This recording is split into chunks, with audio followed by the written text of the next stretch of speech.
Hello, everyone, and welcome to New Breed's Adding Value podcast. My name is Guido, and I'm the Manager of Acquisition and Strategy at New Breed.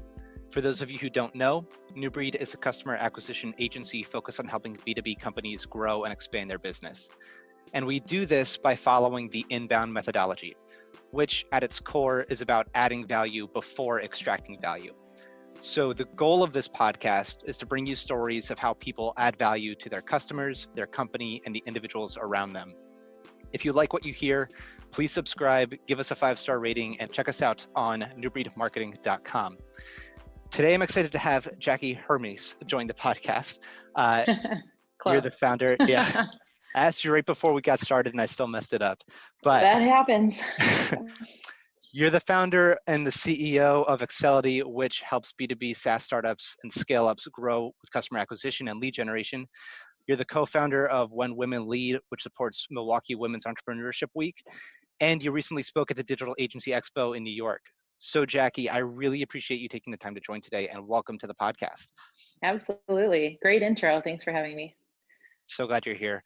I want to get started at the beginning. When I was prepping for this episode, I found out that you got started by selling cookies. You were going to farmers markets and running demo stands in grocery stores, which was something you didn't picture yourself doing as a 24-year-old MBA. So can you tell me what that was like and what you learned from your days selling cookies? Yeah, absolutely. Oh gosh, I don't know. I kind of blocked that part of my life out now because it was years ago and it was really hard. I was finishing my MBA when I started the company. I was working full time. I had a baby at home. And I think what it really taught me, one, is the ability to figure out anything.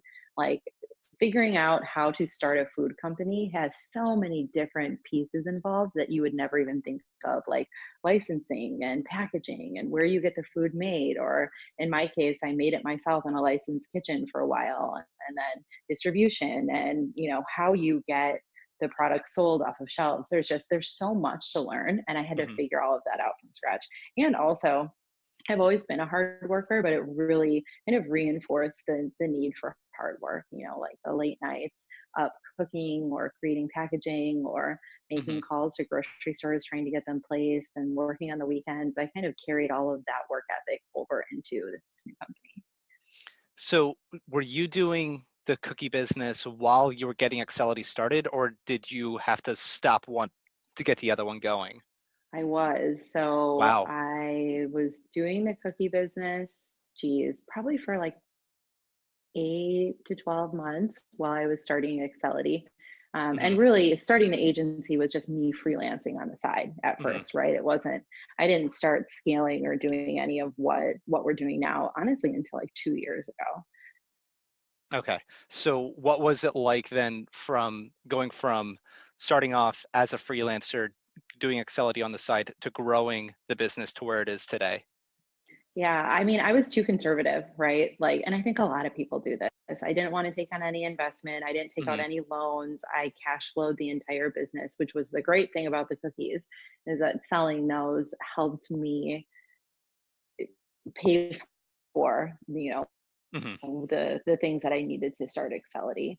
It was definitely a big transition from being that solo consultant or that freelancer that had all the flexibility in the world. I could work at coffee shops, I could work whenever I wanted, to building a team and having an office and having kind of people that are counting on me. We started hiring probably 2 years in, so in 2015, and now we are going to be at probably about 20 employees by the end of the year. That's the goal. That's awesome. So when you first got started, I know that at the time you hadn't been using LinkedIn as much.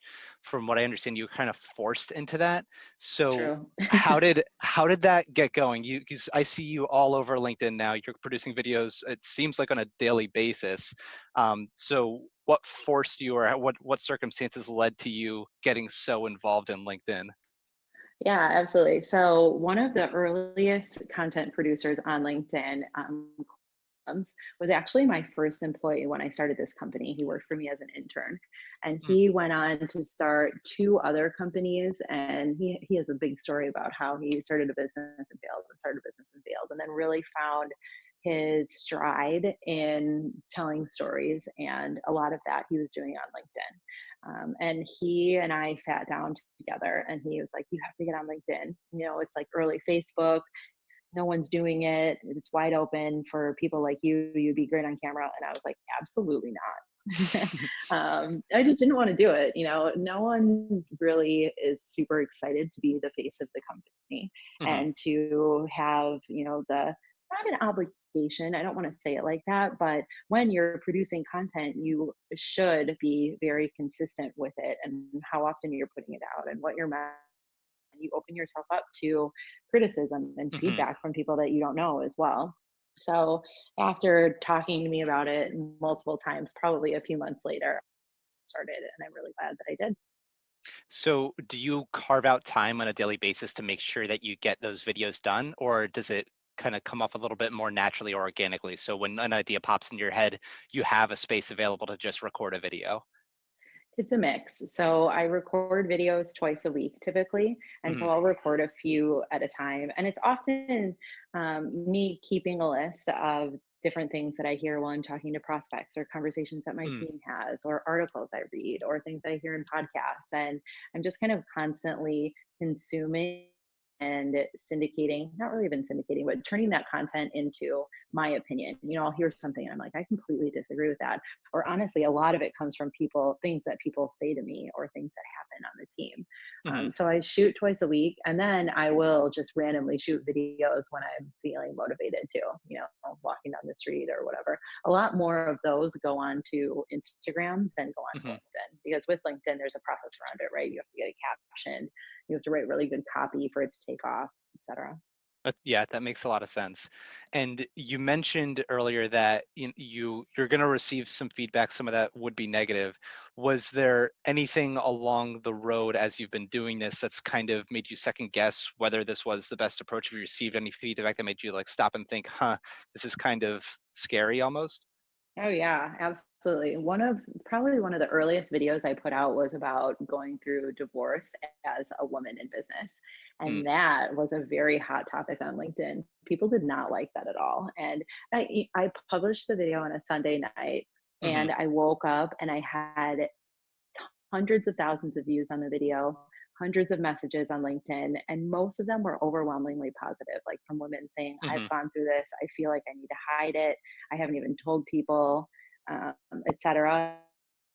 mhm. And just, there are trolls on every platform, lots of people with nasty comments. I actually took that day off that Monday because I was like, I couldn't handle it. I didn't Yeah. have super thick skin. Gosh, now stuff like that rolls off my back because I've been through it over and over again. But at first, when you're receiving that kind of criticism, and it's not even constructive, it's just kind of mean, Mhm. it can be a little bit harder. So I really, really questioned if I had done the right thing on that day, and I'm glad I kept going. Yeah, I'm glad that you kept going too, because the content that you're producing now is incredible. I try to keep track of it as much as I can, and those videos and the posts that you create are consistently very, very helpful. It's great to see people that are putting themselves out there and doing that.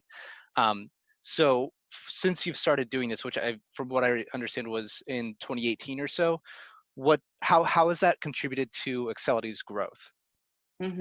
I actually, so you mentioned that I was just speaking at the Digital Agency Expo. This is Hmm. one thing that I went back and, we track all of our lead sources and stuff like that, but I actually looked at in the amount that we've grown in the last year, the lead sources of all of the deals that we've closed and how much revenue I can attribute to LinkedIn.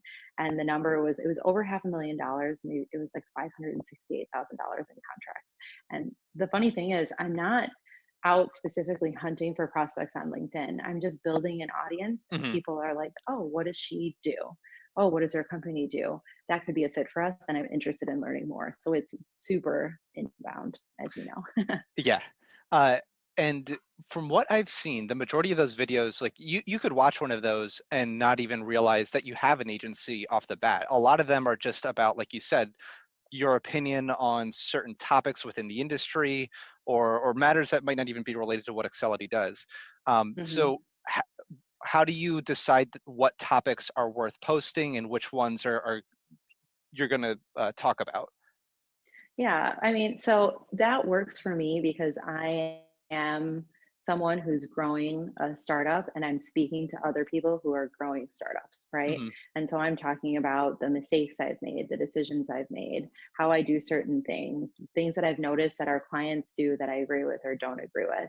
So I try to keep it in that realm, but really any business topic goes. I mean, I've talked about lots of different things, like what it's like being a woman in business. I'm about to put out a video on a harassment issue that happened to someone on our team with someone outside of our team, and kind of how we were able to deal with that. So I Hmm. think people just really appreciate the insight, and no one's out there like really talking about what it's like to grow a business, right? Like you see the highlight reel, Yeah. but you don't see the ins and outs and the day to day. Yeah, it's so great to, and it's refreshing to see people that are willing to be authentic on video, and you see other companies that are leveraging that as well. I had Mark Killens join the podcast from Drift a few weeks ago, and I think Drift is another great example of the type of company that's willing to be authentic, willing to do videos off the cuff and just talk about things that matter in people's lives, whether that relates directly to what they do or or otherwise. Um, so that authenticity you can see plays a huge role in engagement on social media, which is awesome to see. um, and Absolutely. that kind of ties into the next area that I wanted to ask you about. So we've mentioned briefly the speech that you gave at the Digital Agency Expo in New York, and your speech was on the accessibility approach. Mhm. Can you explain what that is and how LinkedIn and the videos that you've been doing plays a role in that? Yeah. So really it is kind of three pronged, and it's not something that I was like, "Ooh, I want to create this approach and implement it at my agency." It's just that we have consistently made decisions to be very transparent with our prospects, with our clients, with our audience in all facets of the business, and it has kind of summarized into this approach that other businesses or agencies can take and use. Hmm. So the first part, well, I'll touch on LinkedIn videos first. So it's not even just LinkedIn videos, it's personal branding as it relates to the business. So I have a personal brand. I'm working on growing my Instagram as well, and I'm the face of the company. Then in Q1 of this year, I actually had my full team go out there and start working on building their personal brands too. And I think a lot of people think that this is crazy because you're paying their employees to build a brand around themselves. But when my team is out posting videos on LinkedIn, or they're out posting articles, and they each have a medium that they like. Some of them like writing, some of them kind of edit and put out videos, some of them just post real videos of themselves. When I get on the phone with the prospect, not only do they know and trust me, they know and trust my team already. When I Hmm. say Cass is going to be your copywriter, they say, "Oh yeah, I see all of her content on LinkedIn." So it really helps build this, trust in what we're doing. That's awesome. Yeah, Um, it's been really cool. I've seen other companies that have done that to great effect. One of them is Wistia. I mean, they're a video Hmm. company and they do video hosting, so it kind of makes sense that you're going to see their faces a decent amount. But their videos are all about their culture, what it's like at Wistia, and before people start working with them, more often than not, they feel like they're a part of the team. Vidyard is another example of company similar platform that does the same thing. They use video throughout all of their outreach, and before you start working with Vidyard, you feel like you're a part of the team and you know who they are. It's awesome that your team is going out there and building their personal brands in that way. Yeah. It's not even a requirement anymore. So it was required for a quarter, and Hmm. now everyone's kind of doing it in their own way. And I would say most people in the team are still creating. Hmm. So there are two more pieces to, oh, were you going to say something? Nope. Go ahead. Okay. Two more pieces to that accessibility approach. One is pricing transparency. So when I this company, I was working as a consultant on behalf of some B2B software startups and working with agencies. And the problem was always the same, that we go through this pricing or this conversation with the agency, and then they'd ask for our budget, and we'd say, "Oh, I don't know, we're looking for your recommendation," as like 90% of your prospective clients do. And then they'd Hmm. come back and they'd always be really high, or it didn't exactly include what we needed, or we didn't understand what was in the package. And it was just a waste of time for everyone. So we decided to publish all of our pricing to our website and be very transparent about that. Mm. Not a lot of agencies do it.